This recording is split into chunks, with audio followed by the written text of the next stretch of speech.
Le culte marial est-il légitime?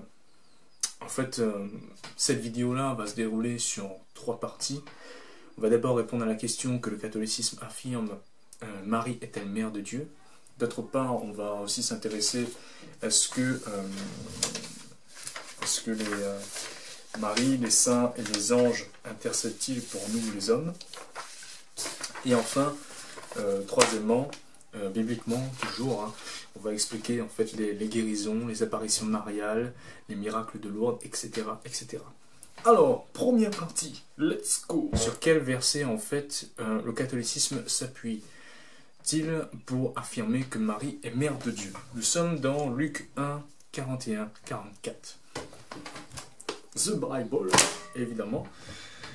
Alors, petite mise en contexte, c'était avant la naissance de Jésus-Christ, et donc Marie, en fait, rend visite à Élisabeth. Donc, je prends depuis le verset 39, à la même époque, Marie s'empressa de se rendre dans une ville de la région montagneuse de Juda. Elle entra dans la maison de Zacharie et salua Élisabeth. Dès qu'Élisabeth entendit la salutation de Marie, son enfant remua brusquement en elle, et elle fut remplie du Saint-Esprit. Elle s'écria d'une voix forte, « Tu es bénie parmi les femmes, et l'enfant que tu portes est béni. Comment m'est-il accordé que la mère de mon Seigneur vienne à moi? En effet, dès que j'ai entendu ta salutation, l'enfant a tressailli de joie en moi. » Donc, il est bien dit dans le verset 43, « Comment m'est-il accordé que la mère de mon Seigneur vienne à moi ?» C'est sur ce verset-là, le verset 43, que le catholicisme s'appuie pour dire que Marie est bel et bien mère de Jésus, c'est-à-dire du Fils et donc de Dieu. À partir de ce verset, en fait, le catholicisme déduit que Marie est mère de la divinité de Jésus, c'est-à-dire du Fils de Dieu. Mais sur leur site, le catholicisme dit pas du Père, mais uniquement du Fils. Et ils prennent des versets pour affirmer leur position. Mais il faut savoir une chose, en disant que Marie est mère du Fils de Dieu, c'est-à-dire de Jésus, cela signifie, entre autres, que, selon le catholicisme, Jésus est devenu Fils de Dieu à partir de sa naissance à Bethléem. Remarque, il faut savoir une chose, c'est que la Bible ne peut pas se contredire. S'il y a contradiction apparente, c'est toujours dû à un manque de connaissance. Mais maintenant, il suffit de démontrer bibliquement que Jésus était bel et bien Fils de Dieu avant sa naissance à Bethléem pour réfuter le dogme enseigné par l'homme que Marie est mère du Fils de Dieu, c'est-à-dire de Dieu. Nous sommes dans Jean 5, 19, 27. Je ne lirai pas entièrement le passage là. En fait, c'est pour une mise en contexte, c'est Jésus, en fait, dans ce passage-là, déclare qu'il est égal de Dieu, en fait. Que le Fils vaut au Père. Vaut l'égal du Père, plutôt. Et donc, on va particulièrement s'intéresser à Jean 5, 23. The Bible, évidemment. Jean 5, 23. Jean 5, 23. Ouh là là, direct. On va reprendre depuis le verset 22. Le Père ne juge personne, mais il a remis tout jugement au Fils, afin que tous honorent le Fils comme il honore le Père. Celui qui n'honore pas le Fils, n'honore pas le Fils, n'honore pas le Père qui l'a envoyé. Celui qui n'honore pas le Fils, n'honore pas le Père qui l'a envoyé. Et j'insiste bien sur l'a envoyé. Donc, dans ce verset 23-là, qu'est-ce que Jésus nous enseigne? Il nous enseigne que celui qui ne l'honore pas, n'honore pas Dieu le Père. D'autre part, Jésus nous enseigne aussi, lui qui est le Fils de Dieu évidemment, qu'il a été envoyé par le Père. Hein, c'est bien écrit. Et comme il a été envoyé, cela signifie qu'il était Fils de Dieu avant même sa naissance à Bethléem. Donc vous voyez bien qu'il y a une contradiction. Mais comme la déduction que Marie est mère de Dieu vient de l'homme, cela s'effondre parce que Dieu dit très clairement, Dieu contredit ce dogme enseigné par l'homme. Marie n'est donc pas mère de Dieu, ni du Fils de Dieu, c'est la même chose d'ailleurs. Jean 8, 58 le confirme. Jésus confirme qu'il était bel et bien Fils de Dieu avant sa naissance à Bethléem, avant qu'Abraham fût, je suis. Et aussi dans Jean 1:1, au commencement était la parole était avec Dieu, et la parole était Dieu. Vous avez dû le remarquer que le dogme enseigné par l'homme va à l'encontre de ce que Dieu, en personne, faite chair, en la personne de Jésus-Christ, enseigne. Donc ce qui montre bien que c'est l'homme qui se trompe. Donc une question vient à se poser, et ça a été mon cas aussi, comment alors comprendre le rôle de Marie bibliquement?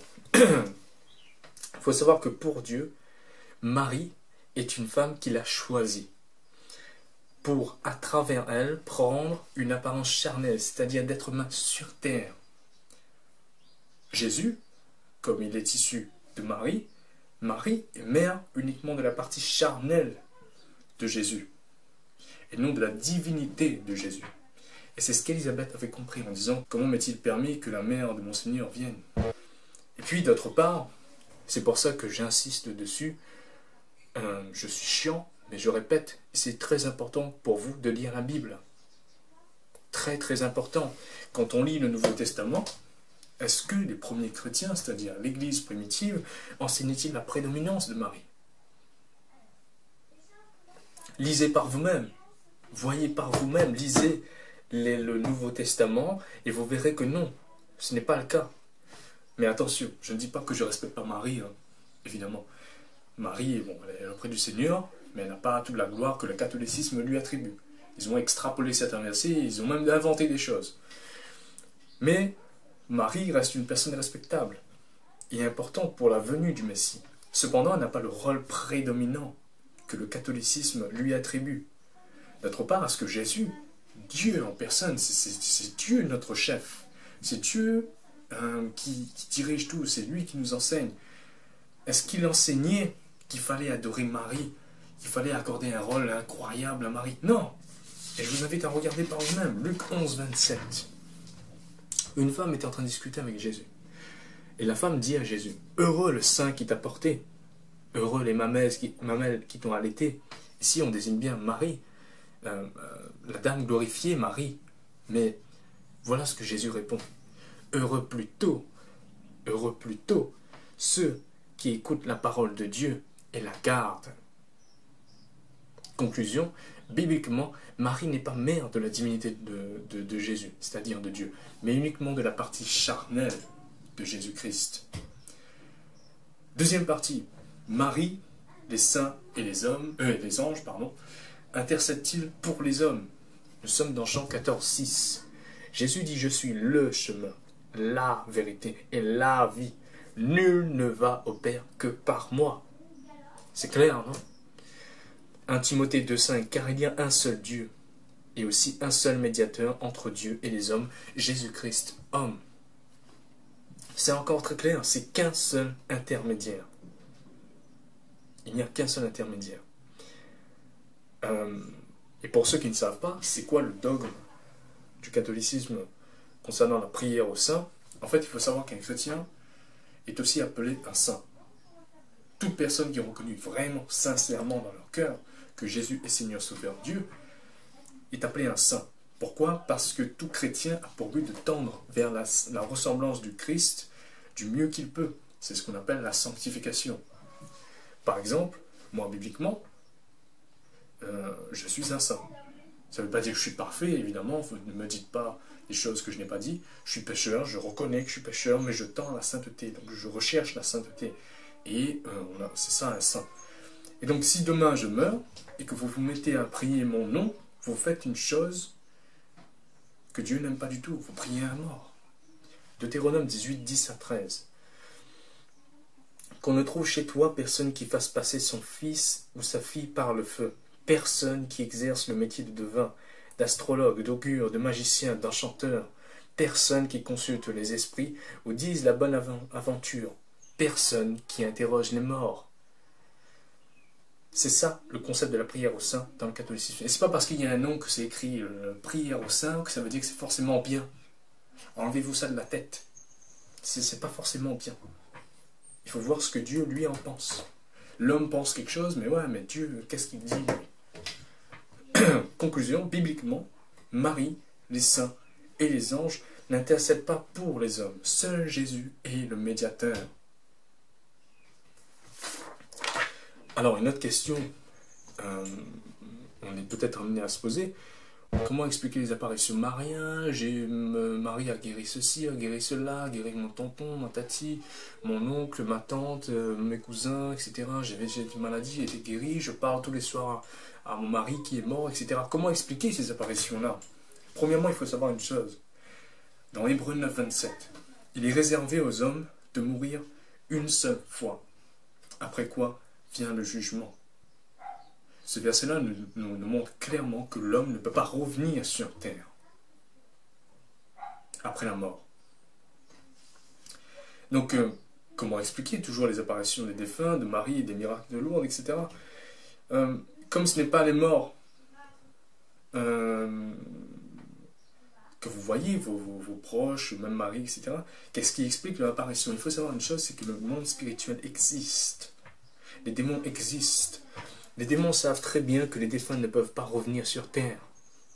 Ce qu'ils font pour vous faire croire que vous avez vu ou même parlé avec des défunts ou même Marie, ils usurpent leur identité, leur apparence. En fait, lorsque vous avez cru parler à des proches décédés ou même Marie, ou même l'avoir vu Marie, en fait vous êtes en fait adressé à des démons. Vous avez vu des démons qui prennent leur apparence.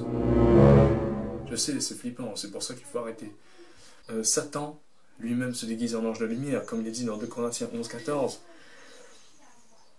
Imaginez-vous la chose, si Satan, lui-même, est capable de se déguiser en ange de lumière, il peut tout aussi bien guérir des malades, rendre la vue aux aveugles, rendre la voix à muet, faire des apparitions, dire que je suis Marie, etc., etc. Il peut tout aussi bien faire ce genre de choses-là. Et sachez une chose, et je terminerai là-dessus, ce n'est pas parce qu'il y a un miracle que ça vient forcément de Dieu. Retenez bien cette chose-là, parce que Satan lui-même fait des miracles. Donc j'ai montré, typiquement, c'est vrai que des fois, quand les gens m'écoutent, je peux passer un peu pour un thug life en disant ce genre de choses-là. Mais c'est pas mon avis. C'est biblique. C'est pas moi qui ai écrit la Bible. Hein. Donc si vous avez un problème, allez voir directement à Dieu et faites vos recherches. Vous verrez par vous-même que je n'invente rien du tout, et j'ai rien à gagner tout ça. À inventer quelque chose. C'est biblique, c'est comme ça, c'est ce que Dieu pense lui-même. Faites vos recherches. À la prochaine. Ciao, ciao.